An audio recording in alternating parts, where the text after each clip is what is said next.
have a motto: just get started. And even if you feel like you're going in the wrong direction, never be afraid to pivot. That is one thing that I've learned in the past 5 years. I definitely should have pivoted a lot sooner than I did on a lot of the things that I have done. I either waited for the right opportunity or waited for something. Stop waiting, just do it. You're never going to be ready. So just pivot and pivot often. Hey, you're listening to Cracking the Code, the podcast for leaders building and growing service-based businesses. If you are in legal or medical or financial services, if you have letters behind your name that qualify you to do what you do for a living, you are in the right place.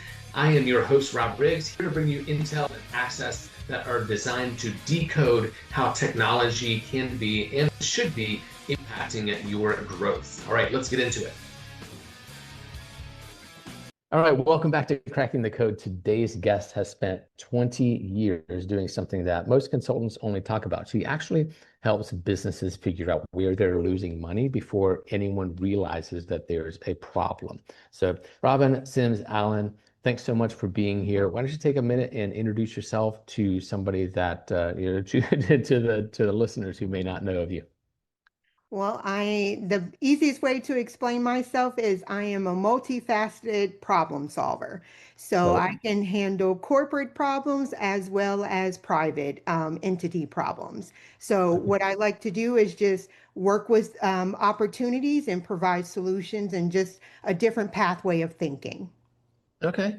Well, so I mean that's a broad way to it's a broad reach, right? So you're touching on a lot of different areas within a company.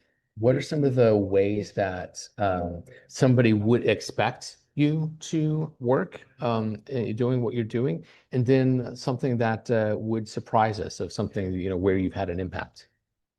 So, what attracts a lot of companies to me is they come to me after they have realized that whatever processes or strategies that they have put into place is not working for them, and they Mhm. don't know why it is not Yeah. working for them. So, a lot of the times I hear, we tried a transformation of some sort, but it's not flowing the way it needs to flow. We're not receiving the results that we need to receive. We're losing revenue, or our product hasn't launched and it was supposed to launch 3 quarters ago.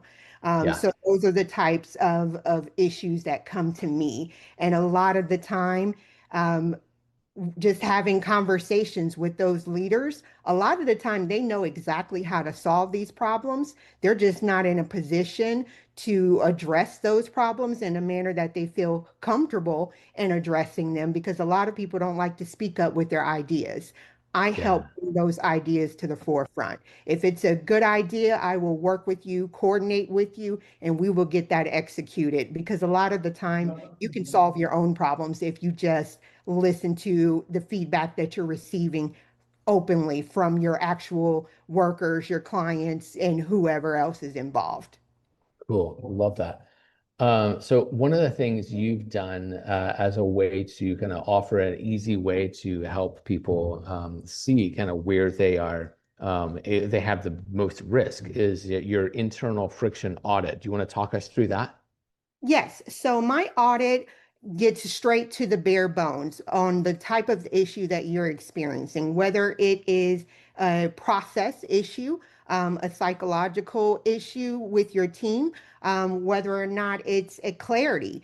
Maybe the information that's coming down from top level is not being translated to the lower level, and there's a disconnect there. There's also could be a full change that occurred that no one bothered to communicate with the other entities to let them know of these changes. So, what my audit does is get straight to the bare bones so that you can know exactly where your issue is and start unpacking from there.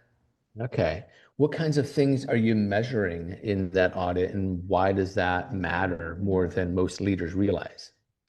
So, if you're experiencing a psychological safety issue, which is 90% of the clients that I deal with, if you're Wow. dealing with that type of issue, 9 out of 10 times, there is some behind the scenes blame game being extended. So whether it's your development team blaming leadership for not giving them clear instructions or priorities or different things of that nature, or top level where they're receiving this information from C-level suites and not being translated down to middle management and lower management. So a lot of times it's just not being able to speak up.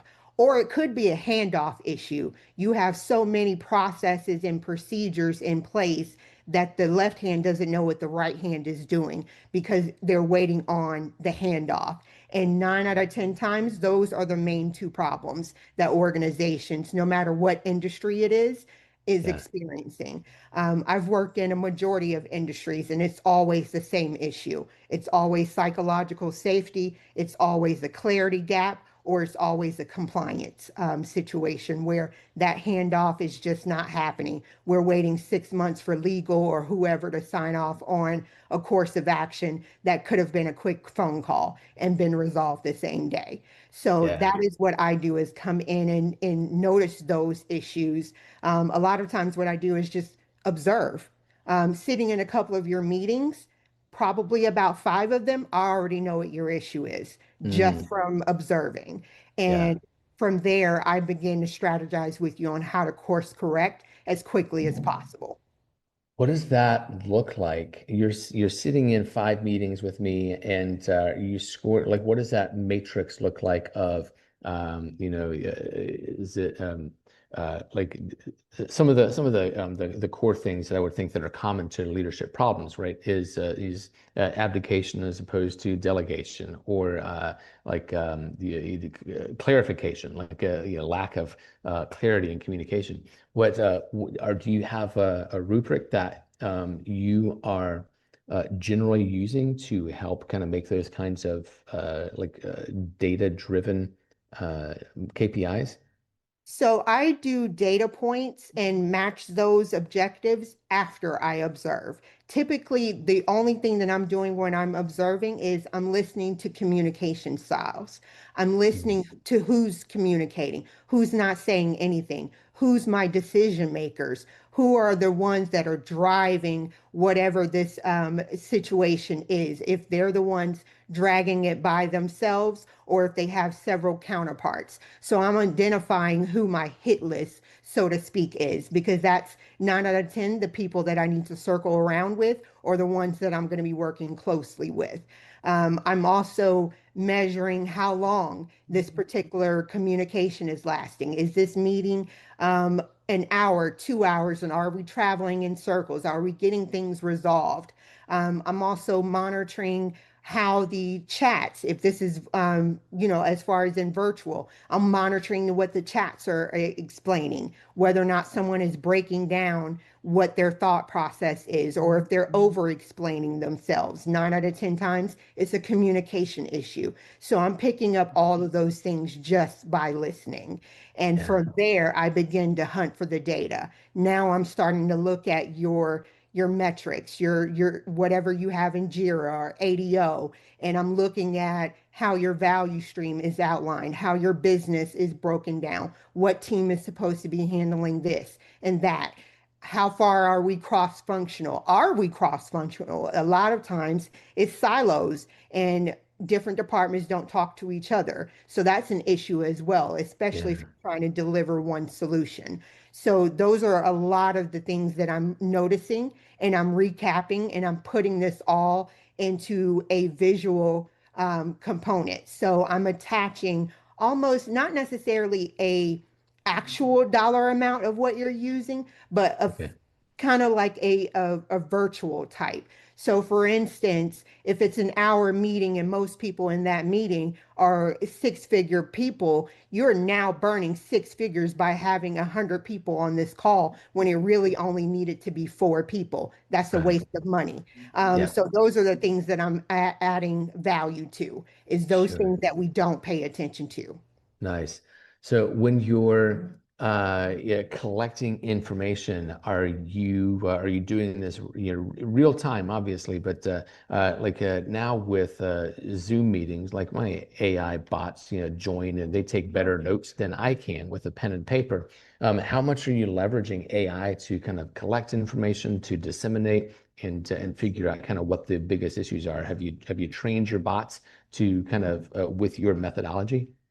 So my bots are trained on my methodology. The issue is I work in a lot of industries, and those industries do not allow AI. So for instance, Yeah, the fintech industry, they are sure. not with the AI journey. They're just now starting because of the compliance issues and the legalities behind that.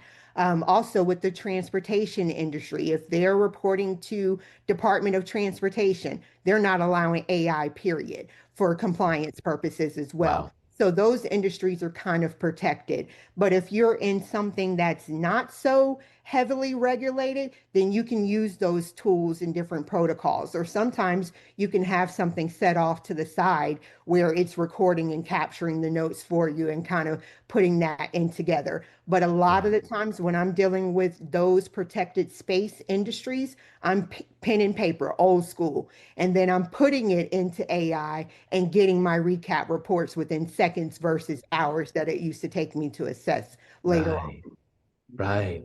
So you talked a bit about kind of your projection of this is what, this is how much you're wasting on meetings. And when you tie a dollar figure to it, it will punch somebody in the gut, right? It Um, makes it so, real. so yeah, for sure.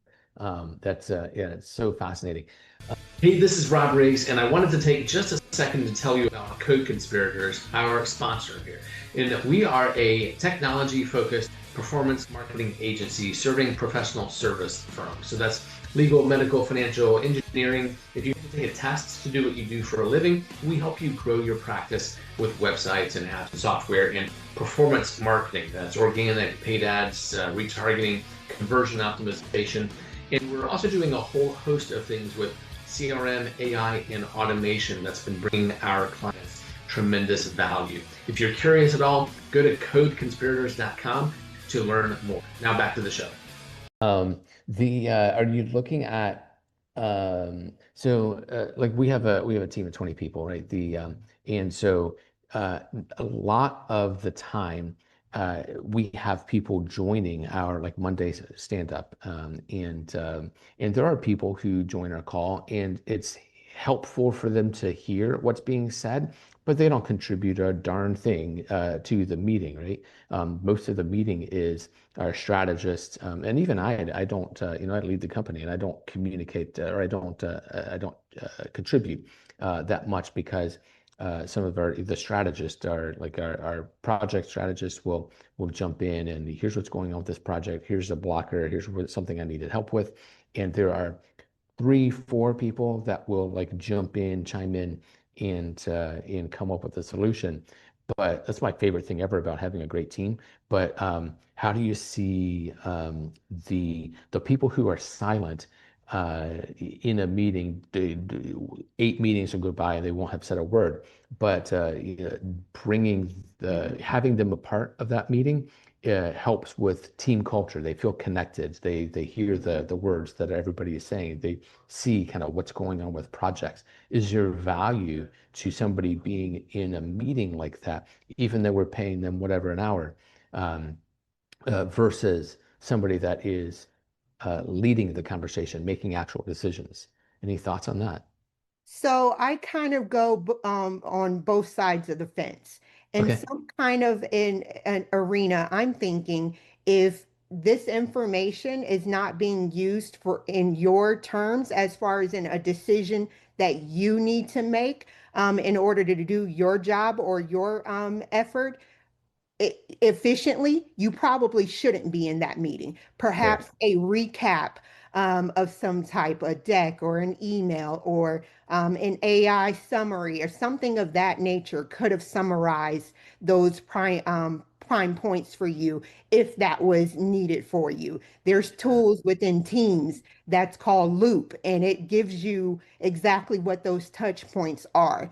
I'm a believer of conserving energy where you're needed. So Sure. if you do not actively need to make a decision at the end of this meeting, you probably don't need to be there. And that's just bottom line. A lot of times, individuals probably are multitasking in those meetings in the first place. Fair. Um, Yeah. so, in essence, they're only hindsight listening or observing to what's going on. But again, if you had a good recap or a summarization of some type, you could have received that same detail and it could have saved you 60 minutes in a meeting where you could have been productive doing some action to get something that you need done in order to advance your day forward. So Yeah. that's just been my thought process. If it's not relevant to a decision that you're about to make, you don't need to be there. Man, love that. I'm guilty. It was 15 years ago. Yeah, I was you probably the company was much younger, and I was much younger for that matter. But yeah, still figuring out how to do things. I was so busy, and just trying to grow a fledgling company. And I was in my own meeting, and I was multitasking. And I think the team realized it, and when I was less engaged, the team became less engaged, and it's something that I've not. That's one of my regrets, probably like early in my leadership career. Like, how could I have led better just by being present? It's so interesting to Exactly. hear So you talk. that's why it would be when you're interacting in those meetings and so forth, and you're adding to that conversation or providing your feedback, you have no choice but to be engaged in that particular conversation. So Right. by not saying anything, it doesn't give you an opportunity to actually add value to that. It might even help clear up some of those clarity concerns that are had like during those processes. It's probably some questions that could have been answered at the time of that conversation that didn't have to be repeated later on. Because Yeah. what I also noticed in a lot of the industries that I work in, they typically stack these meetings on top of each other, and it's the same conversation in every meeting. Yeah.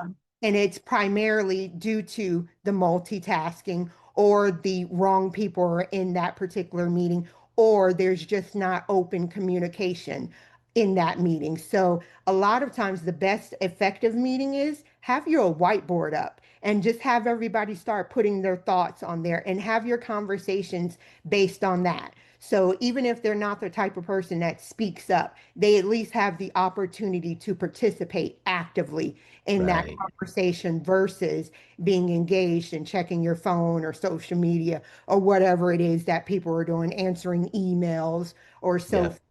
Because again, if it's not relevant to a decision that you need to make on today, you probably just don't need to be there. And you could save yourself a whole lot of time and effort if you were putting that energy into whatever it is that you needed to do. Absolutely love that. So, a lot of companies call consultants when things are broken, but your internal friction audit suggests kind of the damage starts long before anyone notices, right? Kind of the leading and lagging indicators. Is the consulting industry actually incentivized to let problems get worse before they engage, or what's your take on kind of when you show up?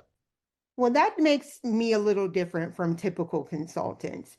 Yes, I think generally speaking, consultants wait until it is a complete dumpster dive Sure. going on. That way they can come in like the superhero and change everything overnight. I believe approaching it as soon as you see your plan starting to derail. Let's say you did PI planning and we planned for these 15 items to be delivered, and we realize 3 weeks in, we're already off track. That's when I Yeah. want you to call me because at that point in time, we can course correct. Um, and a lot of consultants might not say this, but I'm going to say it. I'd rather for you to engage me early on in the process. That way you can fix the situation yourself versus me coming in, dismantling your entire process and putting it back together. And now you feel some type of way because I have just Yeah. upstaged your entire